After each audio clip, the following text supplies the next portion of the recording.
ഇത് ഒരു ക്യൂബോടെ smart plug ആണ്. വോൾട്ടാസ് എ സിയിലാണ് ഇപ്പോൾ കണക്ട് ചെയ്തിരിക്കുന്നത്. ഇൻവെർട്ടർ എ സി ആണ്. അപ്പോൾ ഇതിപ്പോൾ ജസ്റ്റ് എ സി സ്റ്റാർട്ട് ചെയ്തിട്ടില്ല. അപ്പോൾ നമുക്ക് ഇപ്പോൾ എടുക്കുന്ന വാട്ട്സ് എന്ന് പറയുന്നത് സ്റ്റാൻഡ് ബൈ മോഡാണ്. 24 വാട്ട്സ് എടുക്കുന്നുണ്ട്. അതിൽ എനർജി കൺസപ്ഷൻ നേരത്തെ യൂസ് ചെയ്ത എനർജി കൺസപ്ഷനാണ്. 24 മണിക്കൂർ എനർജി കൺസപ്ഷനാണ് ഈ മോഡിൽ കാണിച്ചിരിക്കുന്നത്. അപ്പോൾ നമ്മളിപ്പോൾ എ സി സ്റ്റാർട്ട് ചെയ്യുകയാണെങ്കിൽ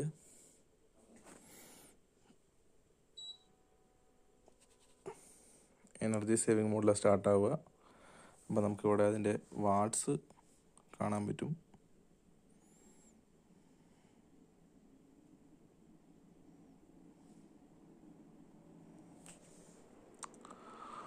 അതിലൊരു കംപ്രസർ സ്റ്റാർട്ടാവുകയാണ്. കംപ്രസർ സ്റ്റാർട്ടായി കഴിഞ്ഞാലാണ് നമുക്ക് കാണാൻ പറ്റുക വാട്ട്സ്.